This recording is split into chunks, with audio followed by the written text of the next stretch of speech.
Hello students, एक बार फिर आपका स्वागत है आपके अपने YouTube channel smart study classes में। प्यारे बच्चों, इससे लास्ट वीडियो लेक्चर में हमने आपको क्लास 10th का चैप्टर नंबर 5 सांतत्यता तथा अवकलनीयता की विविध प्रश्नावली के कुछ प्रश्न करा दिए थे। आशा करते हैं कि वो आपको अच्छे से क्लियर हो गए होंगे। आज जो प्रश्न रह गए हैं, आज हम उनके ऊपर बात करने वाले हैं। बच्चों देखिए, लास्ट वीडियो लेक्चर में हमने आपको 18 तक, आई थिंक 16 तक कंप्लीट करा दिया था। ठीक है, आज क्वेश्चन नंबर 17 आपका चलने वाला है। देखिए क्वेश्चन नंबर 17 के अंदर क्या कहा गया है। x बराबर हमें एक इक्वेशन दे रखी है, एक y बराबर दे रखी है और dy ओवर dx2 निकालना है। यानी हमें दिया है x बराबर a ब्रैकेट में cos t plus t sin t, equation number first, और y बराबर हमें दे रखा है a sin t minus t cos t, equation number second. ठीक है, इस तरीके से ये दो समीकरणें हमको निकालनी है और यहां से फाइंड आउट करना है d2y over dx2। It means d2y dx2 means इसका दो बार अवकलन हमको करना है। ठीक, तो dy over d2y over dx2 ये हमें निकालना है। ठीक है, देखिए बच्चों, सबसे पहले क्या करेंगे, ये तीन वेरिएबल आ रहे हैं इसके अंदर, x y और t। तो आप समझ गए होंगे कैसे होगा ये। सबसे पहले t के रेस्पेक्ट में करेंगे इसका अवकलन और यहाँ से इक्वेशन नंबर फर्स्ट से dx ओवर dt की वैल्यू फाइंड आउट करेंगे।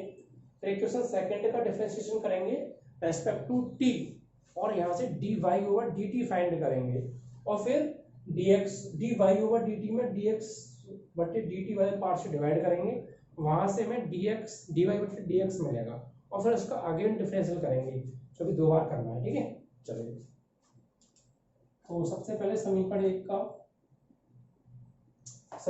का x के सापेक्ष अवकलन करने पर। ठीक है, 1 सेकंड।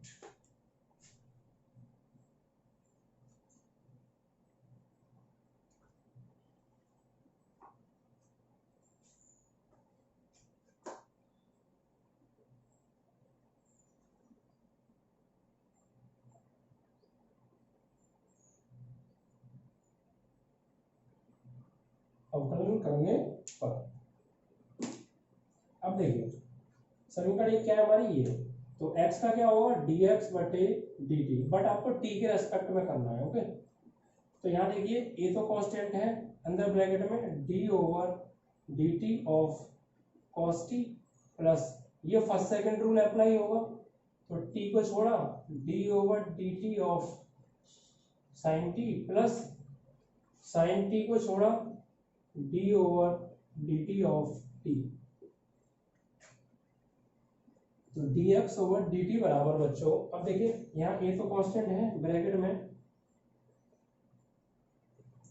cos t का क्या होगा माइनस के sin t और t का 1, फिर प्लस t को छोड़ा sin t का cos t plus sin t को छोड़ा t का 1, जो कि t के रेस्पेक्ट में हो रहा है तो t का 1 होगा। ठीक है, अब देखिए यहाँ से dx ओवर dt की वैल्यू क्या आ गई हमारी a, यहाँ देखिए ये sin t प्लस का है, ये माइनस का कट गया, तो क्या बचा a t cos t। ठीक है, अब समीकरण 2 का करिए आप। समीकरण 2 का t के सापेक्ष अवकलन, तो y का क्या हो जाएगा dy ओवर dt, यहाँ पर a कांस्टेंट है, sin t का क्या होगा बेटा, sin t का होगा cos t और माइनस यहाँ फर्स्ट सेकंड अप्लाई होगा, तो क्या करना ना ब्रैकेट लगा लेना यहाँ पर, क्योंकि माइनस आ रहा है, तो t को छोड़ा cos t का डायरेक्ट कर दूं मैं sin t माइनस के, और फिर प्लस cos t को छोड़ा t का क्या होगा 1, ब्रैकेट क्लोज।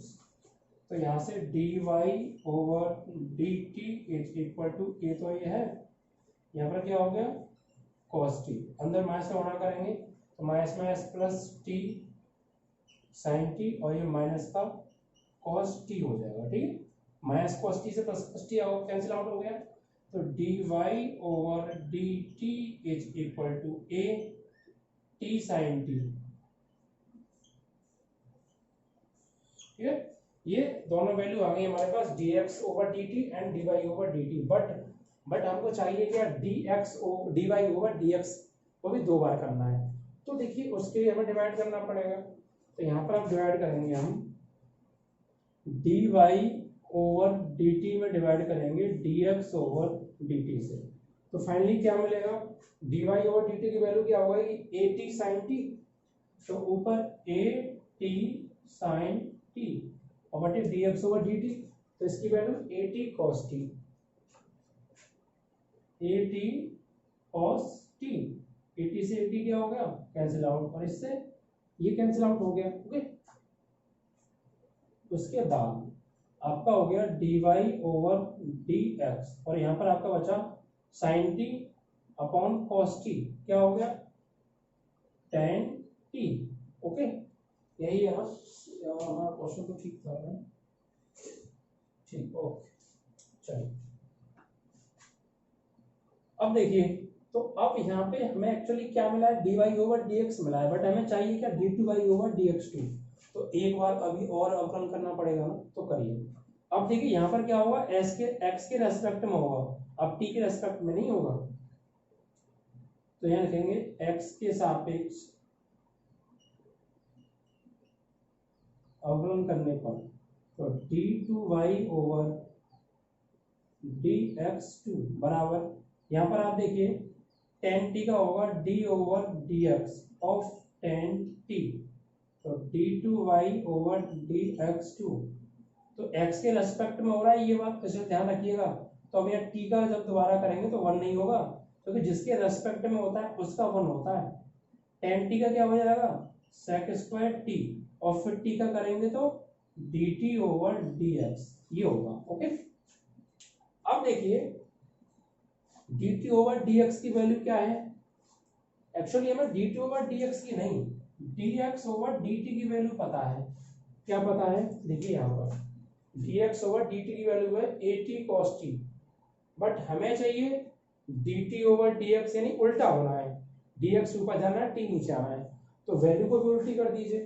तो यहाँ से अगर हम बात करें, इसकी वैल्यू क्या है at cos t है, तो इसे पलटेंगे तो dt ओवर dx हो जाएगा, तो फिर ये भी पलट जाएगा 1/at cos t, and dt over dx की वैल्यू ये हो जाएगी ना, तो यहाँ से लगा दीजिए d2y ओवर dx2 बराबर sec स्क्वायर t, और इसकी वैल्यू हो जाएगी 1/at cos t, तो d2y ओवर dx2 बराबर, अब देखिए at तो 1/at तो ऐसे ही रहेगा, अब ये sec square t upon cos t, तो sec स्क्वायर t तो है 1/cos, क्या हो गया 1/cos हो गया आपका sec t, तो ये 1/at sec square t into sec t, sec की पावर q t, तो बस यही आपका आंसर है, sec q t upon at लिख दीजिए आप। ठीक है, इस तरीके से, यानी सबसे पहले आपको t के रेस्पेक्ट में करना है dx ओवर dt, फिर यहाँ पर भी t के रेस्पेक्ट में करना है dy ओवर dt, फिर dy ओवर dt में dx ओवर dt से डिवाइड कर देना है, फाइनली ये आंसर आ गया। अब आपको x के रेस्पेक्ट में करना है, जो कि d2y ओवर dx2 लाना है। ओके, तो x के रेस्पेक्ट में करेंगे तो d2y ओवर dx2 हो जाएगा tan t का sec स्क्वायर t, और जब t का करेंगे तो 1 मत कर देना, क्योंकि t के रेस्पेक्ट में होता तो t का 1 होता। अब ये x के रेस्पेक्ट में डिफरेंशिएशन हो रहा है, तो t का होगा dt बटे dx, और dt बटे dx की वैल्यू यहाँ से बटे उल्टी है, क्योंकि ये dx बटे dt की वजह से पलट दो, पलट लगा दी, तो sec स्क्वायर t और 1/cos sec t sec q t, और डिवाइड में ये है, यही आपका आंसर है। ठीक, तो इस तरीके से आपका ये क्वेश्चन कंप्लीट हो गया।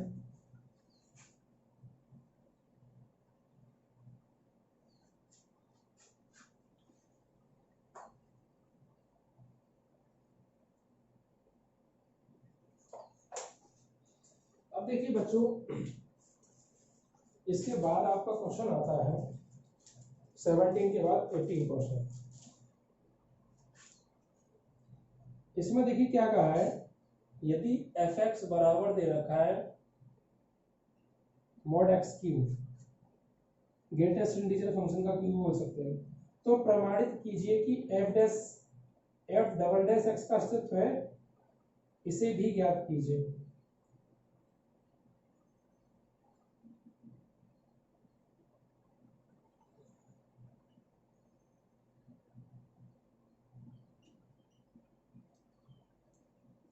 मतलब समझ रहे हैं आप क्वेश्चन का लैंग्वेज क्या कह रहा है? ये कह रहा है कि यदि f x is equal to greatest integer function की पावर होल क्यूब, तो प्रमाणित कीजिए कि एफ डबल डैश यानी सेकंड ऑर्डर डेरिवेटिव का अस्तित्व है और इसे ज्ञात करना है। यानी ये कह रहे हैं क्या कोई ऐसा डेरिवेटिव होगा, सेकंड ऑर्डर डेरिवेटिव होगा जिसके लिए ये बराबर ये है, तो होगा या नहीं का तो ये निकालना है, अगर होगा तो उसे ज्ञात भी करना है। तो देखिए कैसे करेंगे। सबसे पहले आप एक चीज देखिए, it is greatest integer function, और इसके बारे में मैं आपको बता चुका हूं बहुत अच्छे से। देखिए ग्रेटेस्ट इंटीजर फंक्शन जो होता है वो हम जानते हैं, इसकी परिभाषा क्या कहती है, हम जानते हैं ग्रेटेस्ट इंटीजर फंक्शन की जो डेफिनेशन कहती है वो ये कहती है कि यदि x की वैल्यू लेस देन होगी 0 से, तो ग्रेटेस्ट इंटीजर फंक्शन की जो वैल्यू होगी ना वो -x होगी, और यदि x की वैल्यू ग्रेटर देन इक्वल होगी 0 से, तो इस ग्रेटेस्ट इंटीजर फंक्शन की वैल्यू जो होगी वो +x होगी। ये डेफिनेशन कहती है, ठीक है। तो यहाँ से दो तरीके से निकलेंगे। देखिए एक तो जब x is less than 0, x का मान 0 से छोटा होगा, तो fx की वैल्यू क्या होगी, तो फिर इसकी वैल्यू होगी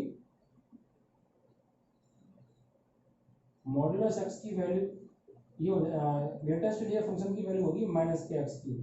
क्यों? क्योंकि देखिए जब x का मान 0 से छोटा है, दो कंडीशन है हमारे पास। जब x का मान 0 से छोटा हो तो ग्रेटेस्ट इंटीजर फंक्शन की वैल्यू क्या होगी -x, तो इसकी वैल्यू क्या होगी, इसकी वैल्यू क्या होगी -x, और -x की पावर क्यू, या फिर मैं पूरा लिख देता हूं, इसकी वैल्यू क्या होगी -x और उसकी होल पावर क्यू, तो फाइनली क्या आ जाएगा -x3। ओके, तो एफ एक्स बराबर क्या आ गया -kx3। अब इसका दो बार अवकलन कीजिए, तो एक बार करेंगे तो एफ डैश एक्स, इसका क्या हो जाएगा, माइनस तो है 3x², फिर अगेन कीजिए एफ डबल डैश एक्स, तो फिर 2 आगे आ जाएगा, 2 3 जा 6x।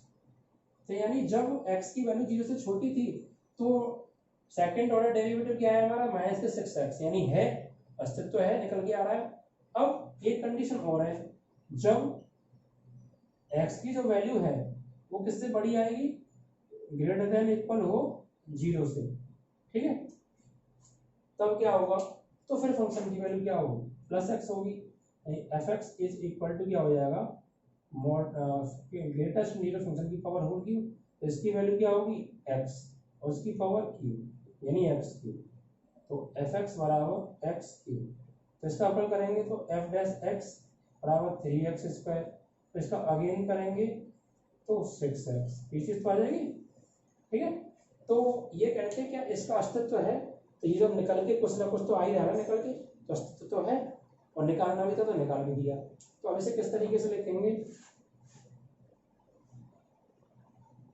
इसको लिखेंगे एफ डबल डैश एक्स बराबर, जब हमने क्या किया, बराबर भी हो सकता है, जब हमने क्या किया x की वैल्यू लेस देन ली 0 से, तो हमारे एफ डबल डैश एक्स की वैल्यू क्या आई -6x,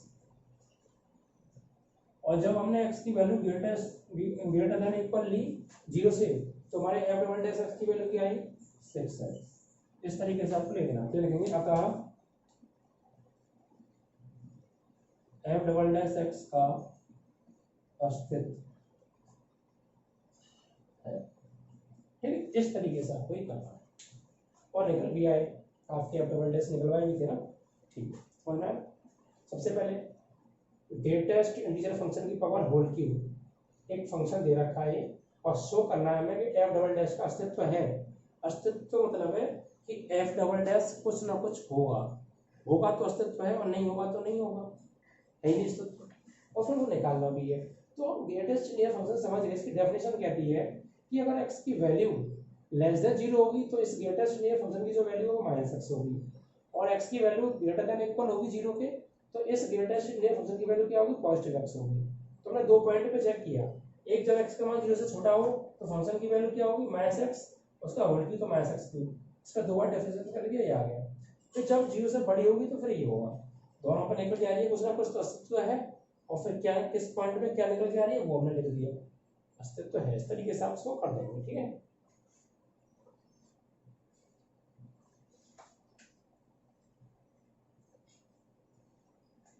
गणितीय आगमन सिद्धांत से हमें ये प्रूफ करना है कि प्रत्येक धनपूर्णांक n के लिए x की पावर n का जो अवकल है ना वो n(x की पावर n-1) होता है। यानी ये तो एक फॉर्मूला है ना, फॉर्मूला मैंने कराया, ये फॉर्मूला है, फॉर्मूला ड्राइव करना है हमें। लेकिन कौन से, किस मेथड से, मैथमेटिकल इंडक्शन 11वीं क्लास में आपने पढ़ा है ना, गणितीय आगमन सिद्धांत, वहां से, ठीक है। तो वहां देखिए हम क्या करते थे बच्चों, उस चैप्टर के अंदर हमारे पास 3 शर्तें होती थी, 3 कंडीशन लेते थे हम। एक तो स्टेप 1 होती थी हमारी, उसमें क्या करते थे, n बराबर 1 रखते थे। फिर स्टेप सेकंड में n बराबर k रखते थे, और यहाँ मान लेते थे कि माना सत्य है। और एक स्टेप 3 n बराबर k+1 रखते थे, और फिर यहाँ से लेफ्ट हैंड लेके राइट हैंड आंसर लाते थे। अगर बराबर आ गया तो शब्द हो गया, वरना गलत, ऐसे करते थे ना कुछ। तो वही यहाँ करने वाले हैं। यहाँ लिखेंगे आप गणितीय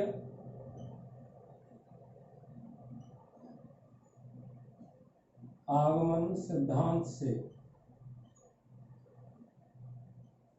देखिए यहाँ पर क्या होगा, सबसे पहले d/dx x की पावर n = nx की पावर n-1। तो हमें इसका करना है, एक्चुअली ये लाना है, सही है। देखिए इसका करना है हमें डिफरेंशिएशन, तो d/dx ऑफ x की पावर n। तो सबसे पहले स्टेप 1 क्या थी बच्चों, स्टेप फर्स्ट आपकी है n बराबर 1 रखने पर,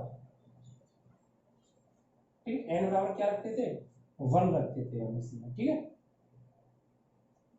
और ये भी ले लेना है आपको, nx की पावर n-1। तो भैया रखिए n बराबर 1, तो d/dx x की पावर 1, यहाँ पर 1 x की पावर 1-1, ठीक है। अब आगे सॉल्व करेंगे, तो देखो यहाँ पे d/dx ऑफ x की पावर 1, x की पावर 0, तो x का अवकलन क्या होता है, 1, और x की पावर 0 की वैल्यू क्या होती है, 1। तो ये क्या हो गया, सत्य है, प्रमाणित हो गया। ये तो ये लेफ्ट हैंड बराबर राइट हैंड आ रही है ना, ठीक, सत्य है। अब स्टेप सेकंड में क्या करते हैं, स्टेप सेकंड n बराबर k रखने पर,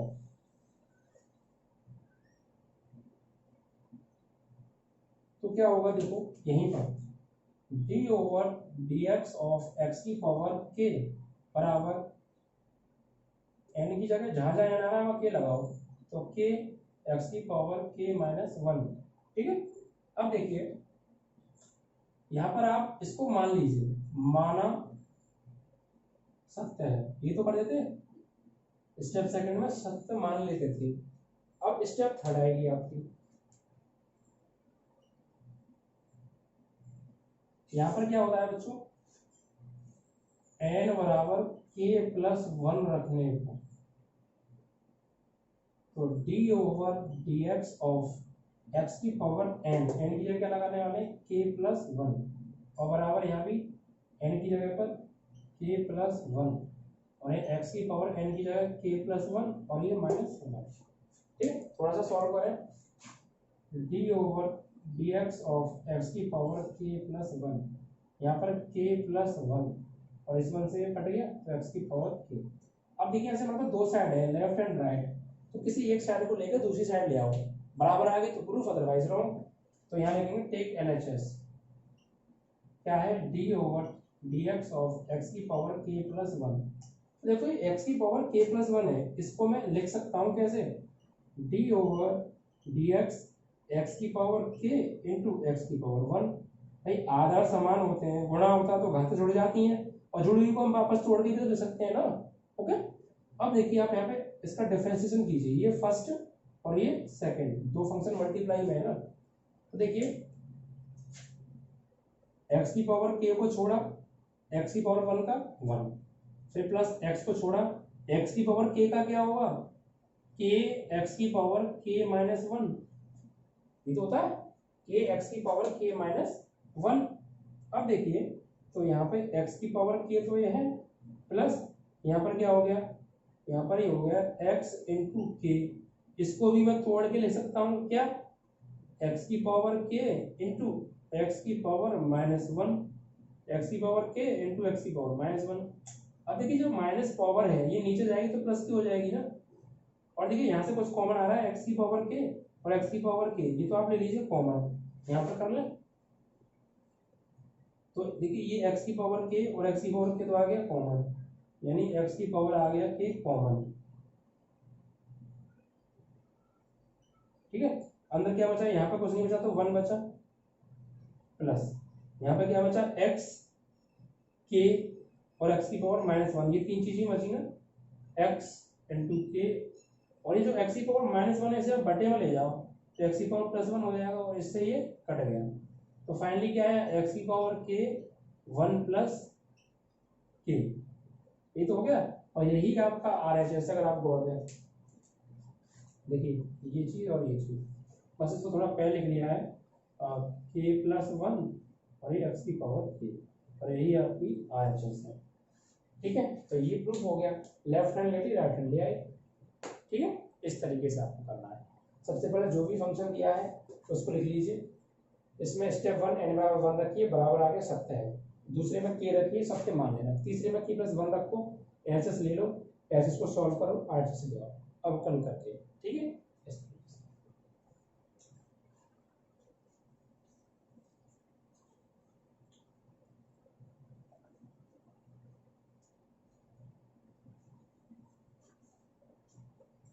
इसके बाद देखिए बच्चों आपका आता है 20 क्वेश्चन।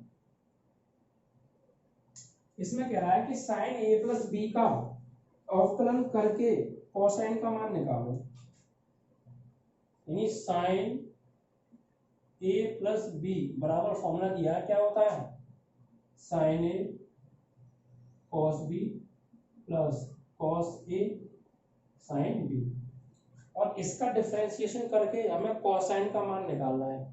कोसाइन मतलब कॉस, कॉस का फॉर्मूला निकालना है। तो सबसे पहले यहाँ पे इसका अवकलन करेंगे, x के सापेक्ष नहीं करेंगे। अब यहाँ पे a और b दो हैं, देखिए या तो a के सापेक्ष करोगे तो b कांस्टेंट हो जाएगा, अगर आप b के सापेक्ष करोगे तो a कांस्टेंट हो जाएगा। तो यहाँ पे a के सापेक्ष कर लेते हैं, a के सापेक्ष अवकलन करने पर तो d/dA, क्योंकि a के रेस्पेक्ट में हो रहा है ना, तो d/dA किसका, साइन a प्लस बी का, यहाँ पर d, अब देखिए हमने a को कांस्टेंट लिया है, a को सॉरी कांस्टेंट नहीं, a के रेस्पेक्ट में कर रहे हैं तो ये कांस्टेंट हो गया, इसे साइड में रखो cos b, और d/dA ऑफ साइन a, फिर प्लस यहाँ पर b को कांस्टेंट रखा है ना d वाले पार्ट को, तो इसको कांस्टेंट को ले लो साइड में, और d/dA ऑफ cos a, क्योंकि a के रेस्पेक्ट में हो रहा है तो फिर b तो कांस्टेंट हो गया, कांस्टेंट हो गया तो साइड में ले लो उसे। अब देखिए साइन, इसको पहले में x मानना पड़ेगा, साइन ऐसा क्या होगा cos और x की जगह a प्लस बी, अब इसको माना है, इसका दोबारा करेंगे तो a के रेस्पेक्ट में हो रहा है तो a का हो जाएगा 1 और b कांस्टेंट है तो 0, cos b तो साइड में है, साइन a का cos a और फिर a का 1, यहाँ पर साइन b कांस्टेंट है, cos a का माइनस के साइन a और फिर a का 1। अब इसको सॉल्व कीजिए, यानी ये हो गया आपका cos a प्लस b बराबर ये cos a cos b और माइनस आ गया minus sine a sine b। तो बस यही तो प्रूफ करना था, ये cos आ गया तो मान आ गया, फॉर्मूला हो गया cos a प्लस b का प्यारे, cos a प्लस b बराबर cos a cos b minus sine a sine b। तो इसका डिफरेंशिएशन करके हमें कोसाइन मतलब cos की वैल्यू निकालनी थी तो आ गई। इस तरीके से आपका क्वेश्चन कंप्लीट। ठीक है,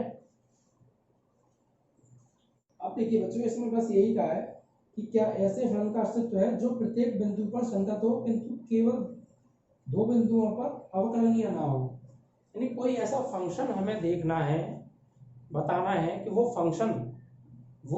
फंक्शन संतत तो हो, परंतु किन्हीं दो बिंदुओं पर अवकलनीय ना हो, डेरिवेटिव ना हो। तो ऐसा क्या फंक्शन है, अस्तित्व है या नहीं उसका, तो ये बताना है हमें। देखिए इसके लिए यहाँ पे हमें मानना पड़ेगा, क्वेश्चन नंबर ये आपका 21 है आई थिंक, तो ये मानना पड़ेगा, माना फंक्शन कोई एफ एक्स बराबर मॉडुलस एक्स है, वो सॉरी ग्रेटेस्ट इंटीग्रल फंक्शन है, ठीक है। अब देखिए इसकी हम जानते हैं डेफिनेशन के अकॉर्डिंग, ये डेफिनेशन क्या कहती है इसकी, मॉडुलस एक्स की डेफिनेशन कहती है, अभी मैंने बताया था लास्ट क्वेश्चन में कि अगर एक्स का मान 0 से छोटा होगा तो इस मॉडुलस यानी ग्रेटेस्ट इंटीग्रल फंक्शन की वैल्यू होगी -x, और जब x की वैल्यू बड़ी या बराबर होगी 0 के तो इसकी वैल्यू होगी +x, ठीक है। तो सबसे पहले हम चेक करेंगे कंटिन्यूटीज की। तो कंटिन्यूटी के लिए मैंने आपको बताया था 3 शर्तें होनी चाहिए, एक तो फंक्शन की value, left hand limit and right hand limit, तीनों इक्वल आए तो कंटिन्यूअस, अदरवाइज डिसकंटिन्यूअस, ठीक है। तो देखिए यहाँ पर अगर हम बात करें at x is equal to 0, यानी x बराबर 0 पर अगर हम चेक करेंगे तो फंक्शन क्या होगा, ये fx बराबर जब x का मान 0 के बराबर हो, तो x का मान 0 के बराबर है तो क्या होगी फंक्शन की वैल्यू x होगी, ठीक है। अब तो लिमिट निकालेंगे इसकी x बराबर 0 पर, तो फंक्शन की वैल्यू निकालेंगे तो f0, तो x यहाँ भी 0, यानी x बराबर 0 पर हमने फंक्शन की वैल्यू निकाली, तो x की जगह 0 तो 0 लगा दो, यहाँ भी 0 यहाँ भी 0, तो 0 आ गई। अब निकालेंगे लेफ्ट हैंड लिमिट, कब, जब x का मान क्या होगा भाई, 2 पॉइंट है, जब x का मान 0 से छोटा होगा, जब x का मान 0 से बड़ा होगा, ठीक है। तो लेफ्ट हैंड लिमिट के लिए क्या करते हैं, limit x tends to 0 minus और फंक्शन fx, तो 0 से छोटा, लेफ्ट हैंड के लिए 0 माइनस आता है ना, तो 0 से छोटा, 0 से छोटा मतलब -x, तो फंक्शन की वैल्यू क्या हो जाएगी, ये हो जाएगी लिमिट s टेंडिंग टू 0, यहाँ पर -x, और जब लिमिट लगाएंगे तो क्या आएगी 0, ओके। अब RHL के लिए तो क्या होती है, limit s tending to 0 plus fx, तो 0 से बड़ा मतलब x, तो limit s tending to 0 x, और यहाँ लिमिट लगाएंगे तो यहाँ भी 0। तो हमने क्या देखा, हमने देखा x बराबर 0 पर फंक्शन की वैल्यू, लेफ्ट हैंड लिमिट और राइट हैंड लिमिट तीनों क्या आ रही हैं बराबर, तो फलन सतत होगा, कंटिन्यूटी तो है। अब डिसकंटिन्यूटी चेक करनी है, तो देखो डिसकंटिन्यूटी नहीं, अवकलनीयता, डेरिवेटिव चेक करना है। तो डेरिवेटिव के लिए हम क्या करते हैं, लेफ्ट हैंड डेरिवेटिव और राइट हैंड डेरिवेटिव यानी LHD और RHD ज्ञात करते हैं। अगर ये दोनों बराबर तो अवकलनीय है, और बराबर नहीं तो अवकलनीय नहीं है, तो बस। अब देखिए यहाँ क्या करने वाले हम, फंक्शन हमारा fx क्या है, कब, जब x लेस देन 0 हो, तो इसकी वैल्यू क्या है यहाँ से -x, तो इसका डेरिवेटिव निकालेंगे, क्योंकि अवकलनीयता चेक करनी है ना, तो एक बार अपन करेंगे तो f'(x) वाला क्या हो जाएगा -1, यानी इसकी डेरिवेटिव आ रहा है f'(x) -1, और जब x ग्रेटर देन इक्वल 0 हो तो फंक्शन की वैल्यू क्या होगी +x, तो इसका डेरिवेटिव निकालेंगे तो क्या हो जाएगा 1। तो देखिए ये तो हो गई हमारी लेफ्ट हैंड डेरिवेटिव, ये तो था फॉर LHD और ये फॉर RHD। तो हमने क्या देखा, left hand derivative does not equal to right hand derivative, तो फंक्शन अवकलनीय नहीं है, ठीक।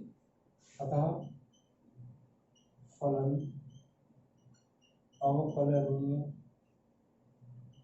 नहीं है।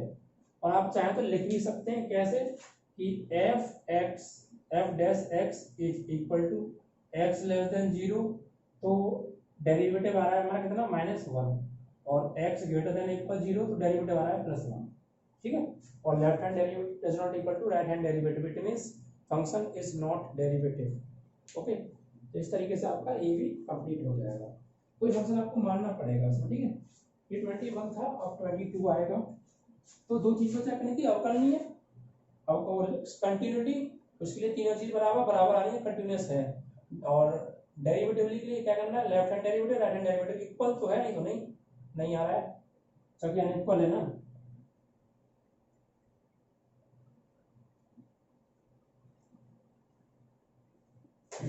अब देखिए बच्चों 22 क्या कह रहा है आपका क्वेश्चन। इसमें कहा है यदि y बराबर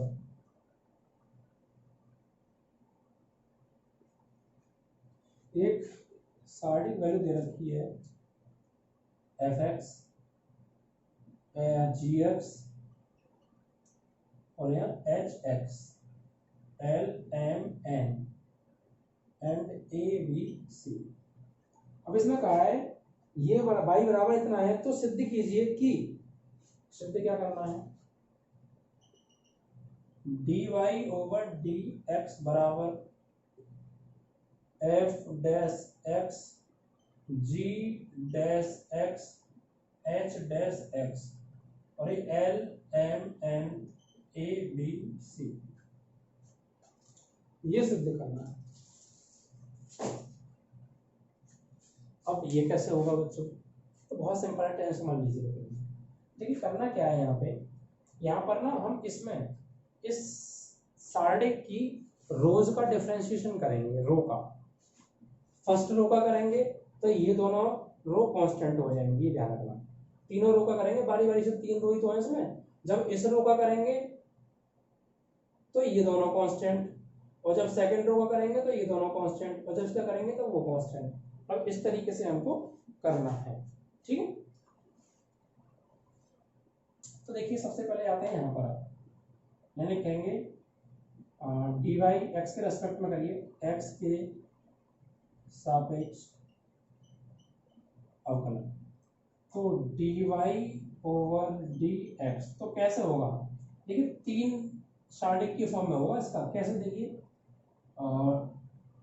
डी ओवर, पहले फर्स्ट रो का कर रहा है, d x of f x, फिर d over d x of g x, d over d x of h x. इससे क्वेश्चन नहीं करेंगे, इनसे l m n a b c, ठीक है। फिर सेकंड रो का तो प्लस, अब इस वाली रो का होगा तो ये ऐसे ही रहेंगे, f x g x h x, d over d x of l, d over d x of m, d over d x of n, और ये as it is a b c. फिर करेंगे थर्ड वाली रो का, तो कैसे होगा, plus ये एफ एक्स ऐसे ही रहेगा, जी एक्स और एच एक्स, यहाँ पे एल एम एन, और यहाँ पे d over d x of a, d over d x of b, d over d x of c. इस तरीके से होगा, ठीक है। मतलब पहले फर्स्ट रो का किया तो ये दोनों एज इट इज रहेंगे, फिर सेकंड रो का करेंगे तो ये दोनों एज इट इज रहेंगे, और थर्ड रो का करेंगे तो फर्स्ट और second row as it is रहेंगे, ठीक है। अब देखिए एफ एक्स का क्या होगा, f dash x, g x का क्या होगा, g dash x, h x का क्या होगा, एच डैश एक्स, और ये as it is l m n a b c, फिर प्लस ये f x as it is, g x as it is, h x as it is. अब देखिए ये एल क्या है, कांस्टेंट, क्योंकि एक्स के रेस्पेक्ट में हो रहा है तो एल कांस्टेंट हो गया, तो क्या हो जाएगा इसका 0। इसी प्रकार इसका 0, इसका 0, और ये as it is a b c. अब यहाँ आ जाइए आप, f x as it is, g x as it is and h x as it is, और ये l m n b as it is. अब देखिए एक्स के रेस्पेक्ट में हो रहा है लेकिन ए का हो रहा है, तो ए तो कांस्टेंट है, तो 0, ये भी 0, ये भी 0, यहाँ तक तो प्रॉब्लम। अब देखिए इस सार्डिक में, देखिए आपको गुणधर्म पढ़ाए थे मैंने सार्डिक के। सार्डिक में कोई एक रो या एक कॉलम का प्रत्येक अवयव 0 होता है तो सार्डिक का मान 0 होता है। तो ये देखिए सेकंड रो पूरी 0 है तो इसका मान 0 हो गया। इसमें देखिए थर्ड रो पूरी 0 है तो ये भी 0 हो गया, तो बचा फाइनली कौन सा, ये।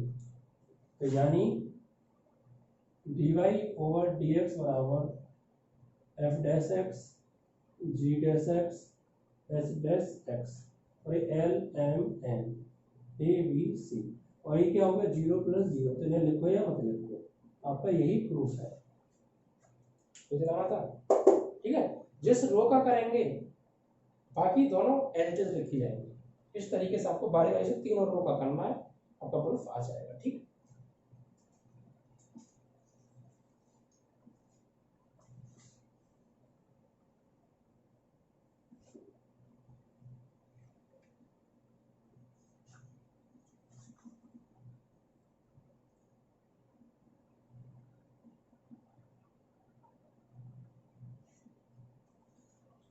अब देखिए बच्चों, लास्ट क्वेश्चन है इस एक्सरसाइज का 23।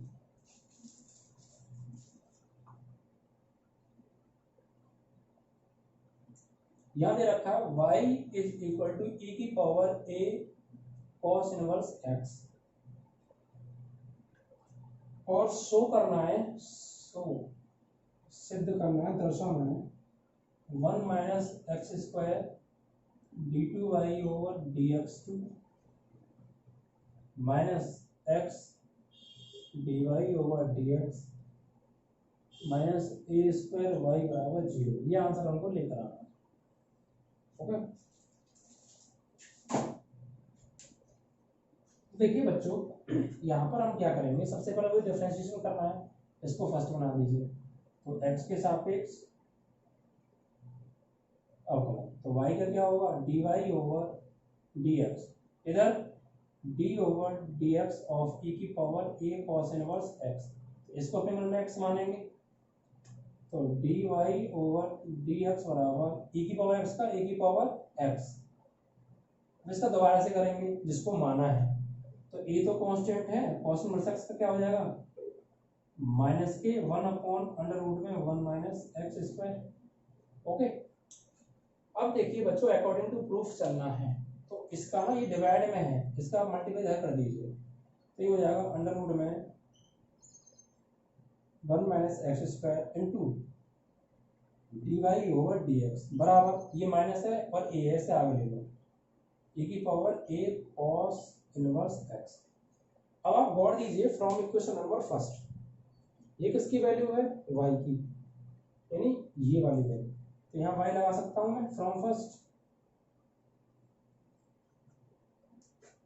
तो यहाँ पर हो जाएगा √1 - x² dy/dx बराबर माइनस के, और यहाँ क्या लगा दूंगा y। अब देखिए रूट आ रहा है, लेकिन इधर रूट नहीं आ रहा प्रूफ में, रूट हट जाए तो बात बन जाए कुछ, तो वर्क कर दीजिए, वर्क करने पर दोनों हो, तो इधर वर्क करेंगे तो रूट हट जाएगा, 1 - x² हो जाएगा, और इसका भी तो वर्क होगा, यानी dy/dx का होल स्क्वायर। इधर वर्क करेंगे तो देखिए माइनस है तो प्लस हो जाएगा, वर्क करने पर a² इंटू y²। अब प्रूफ में एक्चुअली हमें 2 बार अवकलन करना है, देखिए, तो इसका अब दोबारा से अवकलन करिए आप, सही है। तो देखिए कैसे करेंगे, ये फर्स्ट हो गया फंक्शन और ये सेकंड, तो पहले को छोड़ा, लिखेंगे पुनः अवकलन करने पर x के सापेक्ष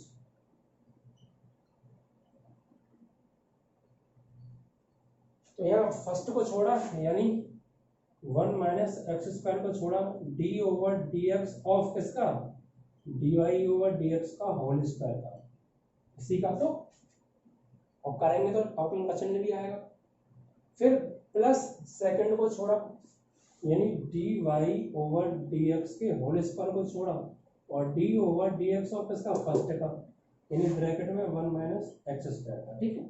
अब बराबर में आइए, a² तो कांस्टेंट है, और d/dx ऑफ y² का करेंगे, सही है। अब देखिए ये 1 - x² तो है, देखिए ये इसको अपने मन में x मानना पड़ेगा हमें, और ये हो गया x⁻n, तो आगे गिरेगा n,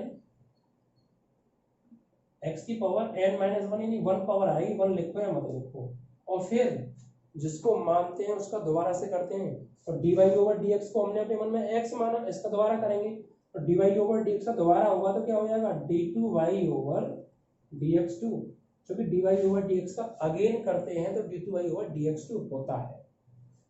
अब प्लस यहाँ dy/dx का होल स्क्वायर तो छोड़ा ही हमने, अंदर इसका करेंगे 1 का 0 और एक्स स्क्वायर का 2x और बराबर ए स्क्वायर।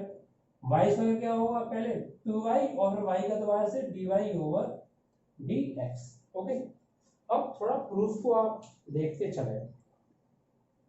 प्रूफ में आपको क्या लाना है, देखिए ये 2 है, इसे आगे ले लो और 1 माइनस एक्स स्क्वायर और ये dy over dx into d2y over dx2 और प्लस ये माइनस का 2x का गुणा इसमें करूंगा तो ये माइनस हो जाएगा, माइनस के 2x को आगे ले लो और ये dy ओवर dx का होल स्क्वायर बराबर ये 2a square y and dy over dx।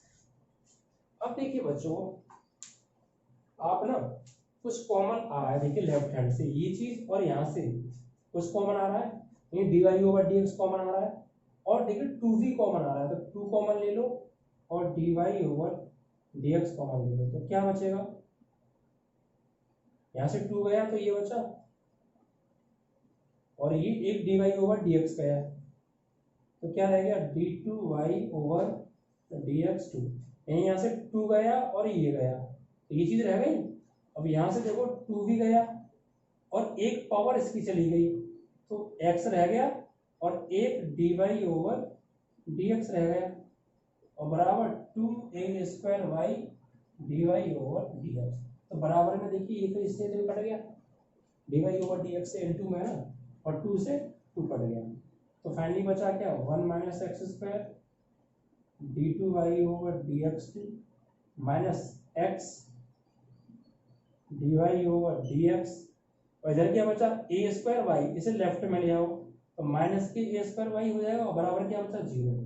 और यही आई थिंक आपका प्रूफ है। देखिए 1 minus x square d2y over dx2 minus x dy over dx minus a square y बराबर 0।